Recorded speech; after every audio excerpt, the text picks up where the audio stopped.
Where should we go now, Cowboy Nation? How should we look into this game and say, all right, cool. Here we go. The the three-letter network, they was right. Cowboys can't beat above 500 team. This is what the Cowboys are. No. This is who Dak Prescott is, right? A guy that can't beat good teams. And I believe his overall record is like 52-32. I guess he's the only average or below average, according to most people, as it relates to stat lines or what have you, the quarterback that can't beat above 500 teams. Neither here nor there. Cowboys fall to the 4th seed into this thing, and we can look at the notes here and say, all right, well, this is another horrible year. The Cowboys are 11-5, not 5-11 by the way, but 11-5, and it's a fraud team. I don't want you guys to fall into that trap of thinking. Look, we look at this game just like any other game. We want to showcase our best, and I'm looking at the game plan, and I'm looking at 7 targets to Amari Cooper, and I was telling everybody on my live feed, look at the Packers. Before the second half, I pulled up the stats for Adams. 10 targets to their number 1 receiver. I believe that the Cowboys with Kellen Moore, regardless of what the offense to the ratio of the offensive line with the running back, regardless of that, I just think that Kellen Moore at times would overanalyze the situation, outthink the problem, when all you got to do is go to your target, Dak Prescott included. Now, 3 touchdowns, north of 220 yards, 20 yards rushing, by the way. Dak Prescott was your leading rusher in this game. It wasn't a well drawn out game plan. Now, the Cards did say, hey, we disguise a little thing, we show a little smoke here and there, and we can take control of Dak Prescott mental processing. I give you that as a chess versus checker moment, right? But I look at this thing just like this, Cowboy Nation. Hear me out. It's good to not to show everything. If somehow in 2 weeks you see the Cards again, give them a different look. But the game plan should be to Cooper, regardless of how you look at it. I get it. Cedric Wilson, wonderful game. Shout out to him. Shout out to my guy Michael Gallup. They featured him in the first series there, and I believe in the second, and he got him a touchdown too. Beautiful pass by Dak Prescott, back shoulder fade. Wonderful. All of those things is great. But I still have an issue with the overall collective. I get it, Dak Prescott. He's my dog. He's my boy. I roll with him. I rock with him. But that fumble, that wasn't a play that we needed at that moment. And, hey, that happened to us all, right? But I will tell you this. I will tell you guys this. When I look at this stat sheet and I think of the 226 yards and everything, I look at the game plan. I just don't see it being focused in on either CeeDee Lamb or Amari Cooper. And we could talk about what teams took away, but the number one thing that could open up everything, Cowboy Nation, the number one thing is running the ball. I can't stress this out enough. Run to set up the passing plays that will give life to your quote-unquote wide receivers. Why do you say that, Law? Well, when I looked at the Packers game, and I know they playing against the Vikings, what have you, and it's the Vikings, and it's Aaron Rodgers versus the Vikings, but I'm looking at the game plan, baby. Use Adams, right? But not just that. Aaron Jones. Run the rock with Aaron Jones. The brother had 69 yards at halftime, right? I look at it with Ezekiel Elliott and Tony Pollard. I think he had, let me see what I had over here. I think Ezekiel Elliott 9 attempts for 16 yards or 19 yards, give or take. He averaged 1.8 yards per rush. That's not going to get it. How were the Cards playing the Cowboys? They disguised it, but technically it was a cover 4, quads or what have you, quarters. It was also cover 2. He was giving you the ability to run, but not up the middle. You got to crease those edges. I wanted to see 71 get out. I wanted to see Big 70 get out and make those safeties. Buda Baker, pay.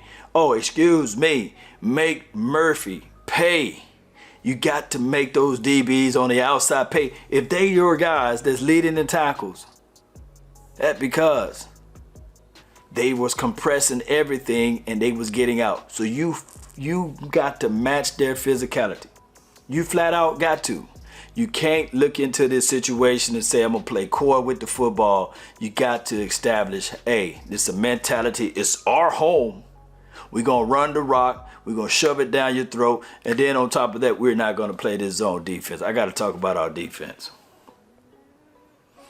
Before I go further, shout out to LVE. He had 8 solo tackles. Next on that list was J-Rock. You know, J-Ron Curse, he had 5 solo tackles. That goes a long way because it let me know that you're fighting, chasing to the ball. LVE, on the first 2 plays there, the first opening drive, he looked a little shaky to me. But he kind of reeled everything back in, and he played pretty good ever since their first series there. J-Rock, he did his thing. Shout out to him. D-Law, he was held majority of the game. I saw it. He was looking around. Now, players, I don't want y'all to fall in that trap too, talking about blaming the officials. The coaching staff, maybe the owner, they can do that, but don't you talk about it because y'all know how this thing rock, right? But when I look at the overall collective, yes, he had 2 tackles for loss, 1 QB hit, and that's Michael Parsons. You got to not play coy. You can't play coy with your defense. Do what got you there. If your aggressive style is to blitz, chase, hit the quarterback, create pressure, bust pipes, y'all know how this go. You got to do that. When you play conservative and you play that weak zone, it makes you look soft and it makes you look like you're hiding something. Yes, Kyler Murray can run. I mean, Kyler Murray, he's fantastic. He's undefeated, by the way, in AT&T Stadium. He might as well say the stadium that Kyler Murray built, right? He might as well call it the Murray Stadium. But I come here to tell you guys, when they did get pressure on Kyler Murray, he dropped back, he throws the ball to the moon, and J-Ron Curse had the ball right in his hands. And it went through like his hands were made of parquet. Sticks for a minute and it went right through. Got to correct that 100% of the time. You got to correct that, not the drop on Curse. Shout out to you for being there. But what I'm saying, you got to look at it and say, and I think that they did a little bit of it in the late 3rd and the 4th quarter. They said, man, forget it. Let's just go ahead and get after him. And then when the winding minutes of the game, he killed us for a few runs on the edge. But if you were to put that harassment, that distress on him on the earlier of the quarters, like the first quarter and the second quarter, their mindset would have been different. Trust me, yeah, he a football player, but if you get to him early and often, you would have seen more of those balls being thrown wildly.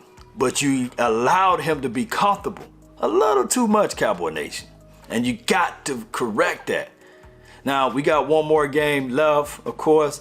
This could be like a rest game or what have you.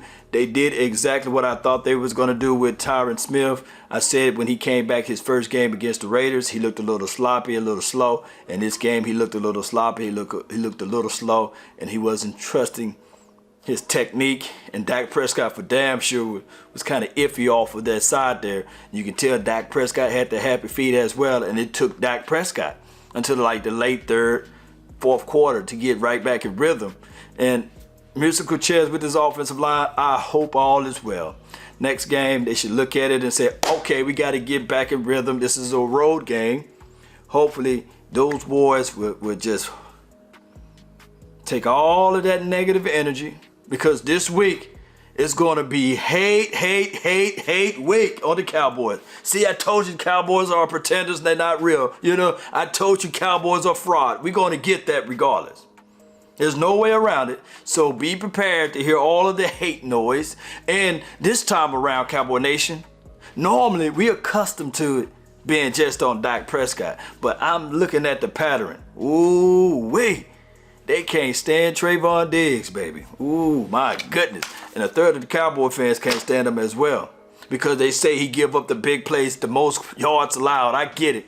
Double move. Hey, it wasn't the brilliant move to do, Trayvon Diggs, especially on that down and out distance without a safety over the top. But you live by the fire, you die by the fire. But give me that fire and desire. Give me the mindset of Trayvon Diggs. I'm taking that to the bank. I get it. He still didn't give up a touchdown, but it was a big enough play to make you feel like, oh my goodness.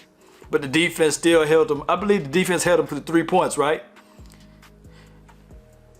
If Greg the Leg make his kicks, see, more people worried about Diggs, but we need to be worried about Greg the Leg, man. Oh, I'm sorry. Let me not call him Greg the Leg, but let me just call him Greg Zuerlein. Or is it Gregory Zuerlein? You know?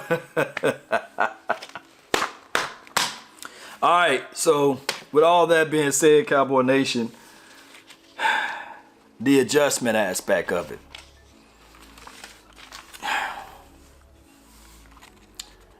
Jordan Lewis looked like he was coming off with the C-19. He looked like that. Step slow, not ready, out of position. And I think the Cowboys waited too late to insert Kelvin Joseph. First play, Kelvin Joseph was inserted in. He had to come down and make a tackle. He made the tackle. The guy didn't get the first down. But what I'm trying to say is sometimes you got to get these young guys involved into the game. I would rather for them to get that growing pain out earlier, juxtaposed to being too late. 4.3 speed is 4.3 speed. I know Byron Jones is a 4.3 run. Not Byron Jones. I know that Anthony Brown is a 4.3 guy. But he have his disadvantages as relates to his size. And I'm not saying that Kelvin Joseph is so much taller and bigger than Anthony Brown. But I think that Kelvin Joseph is a little bit more athletic, right? The Cowboys need to go ahead and make that movement, ripping the Band-Aid off, putting Kelvin Joseph into the game plan, and hear me out, let him be the outside corner, kick Anthony Brown back inside, and then let Jordan Lewis go through this week of practice to see what he can do. I'm not trying to say that Jordan Lewis compromised his team on the defensive side of the ball, but he compromised his team in this particular game. Hopefully, they can figure things out. They watch practice more than we do, right? They coaching the team. Hopefully, they see something that we didn't see, right? But I come here to tell you guys that Kelvin Joseph needs to have the opportunity more than what we've seen in this particular game this week. It was just too late. Just too late. All right, and play your brand of football, Cowboys defense. You didn't have to play coy with Kyler Murray. You bring the pressure. Look at the tapes. But it goes back to this other point. It could be, Cowboy Nation, that they was just playing a little sandbagging. I hope that was the situation. But you can tell the Cowboys wanted to win it. But we got to start. We got to start running that ball better, though, if we want to go far as a team. We got to run the ball. We must run the ball. We got to establish that. Look, smoke screen, those bubble screen, it's done. You try to do it 3 times, it was over. Don't do those until you establish the run. Establish that. Now, there was a lot of drop passes on the defensive side of the coin. It could have been ugly, but we ain't talking about coulda, shouldas, right? Right? We ain't talking about that. We talking about the fact that you got to demand it as it relates to physicality. And the reason why I'm saying coulda, shoulda, because y'all know how that goes. Once you go down that lane, then everybody will say, well, what about this with Dak? What about that with Dak? No. Shout out to the Cards. They showed up in Texas to play today. They batted the ball like Dikembe Mutombo on the front. They shot through there on the edges when it was time on those screen passes. They took away everything that the Cowboys wanted to do. and they put in some mixtures of run and to pass ratio. Cowboys got to step up. You got to be firm with your beliefs, Cowboy Nation, on what you do as a philosophy on this offense. Now, before I roll, I always like to know who's all locked in. If you locked in still, let me know. Put locked in. If you're out of this team, go ahead now and say, man, I'm out. I'm done with this team. Just go ahead and make those comments in the chat. But for me, I'm still locked in, baby. I ain't folding up like a wallet or a lawn chair. This team got a lot of talent. They just need to harness all of that in. And they can't be showing up flat. On top of that, when it's time for the playoff game, I don't want to hear none of this, oh, slow start, we trying to save it for the next game. No. You rip that thing open and you let everybody know we are the Cowboys. We play our brand of football. Don't be coy with it, Kellen Moore. And whatever interview that you got lined up and laced up, hey, you knock those interviews out, because I think that, we heard storylines of Dan Quinn said, nah, I'm just focusing on football. But Kellen Moore, knock those interviews out and get back to focusing on football. But now, if you feel like a little froggy and you want to jump to another team, that's you. That's you. And I don't blame a man for trying to be the king of his own castle, right? It's a glorious feeling to put something down that you put it down right there and you say, hey, that's mine. Don't nobody touch it. And you come back and it's still that. That's what you can do in your own house. But when it's somebody else's house, they move it around and they move your stuff around. And you can't control that. But when you're the king of your own castle, you can. But I'm going to always say this for my guy, Okoye. Would you rather be a prince for a lifetime or a king for a day? That's all we saying. Hey, you still got to grow and develop. The third year is calling these plays. It ain't easy. But make sure you choose wisely, Kellen Moore. I know somebody said, hey, man, send him off. I was reading my comments. Somebody was saying, hey, can you put Dak Prescott with him, Y'all leave Dak Prescott alone. And also y'all leave Trayvon Diggs alone, Cowboy Nation. Let's get this thing regroup, refocus. I'm not going to talk about the aficionados. I'm not going to talk about the clock management. Those are things that's which are understood, shouldn't have to be explained. That's been my time. I really thank you all for yours. And remember, you're listening to nothing but the best. Go Cowboys. Let's go.